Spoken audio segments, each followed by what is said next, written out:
দারুণ ফর্মে থাকা ভারতীয় ক্রিকেটার শুভমান গিল অল্পের জন্য কিংবদন্তি সুনীল গাভাস্করের এক ঐতিহাসিক রেকর্ড ভাঙতে পারেননি। তবে এই ঘটনায় হতাশ শুভমানকে চাঙ্গা করতে স্বয়ং সানি একটি বিশেষ উপহার দিয়েছেন। কোন রেকর্ডটি হাতছাড়া হল?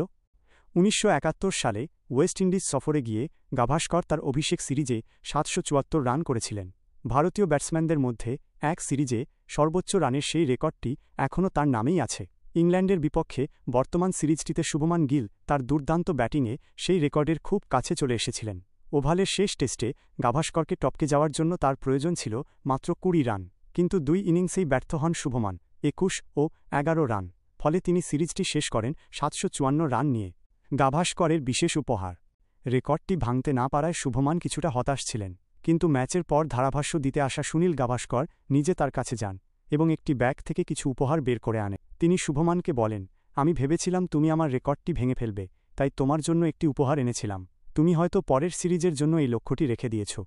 এরপর তিনি শুভমানকে দুটি বিশেষ জিনিস উপহার দেন। একটি সই করা টুপি। গাভাস্কর জানান, এই বিশেষ টুপিটি তিনি খুব কম মানুষকে দেন। একটি এসজি লেখা শার্ট। এটি গাভাস্করের জন্য কেউ তৈরি করে দিয়েছিল, যা তিনি শুভমানকে উপহার দেন। এই হৃদয়স্পর্শী ঘটনাটি আবারও প্রমাণ করে যে ভারতীয় ক্রিকেটের দুই প্রজন্মের মধ্যে কতটা শ্রদ্ধা এবং ভালোবাসা বিদ্যমান। গাভাস্করের এই উপহার নিঃসন্দেহে তরুণ শুভমানের জন্য একটি বিশাল অনুপ্রেরণা।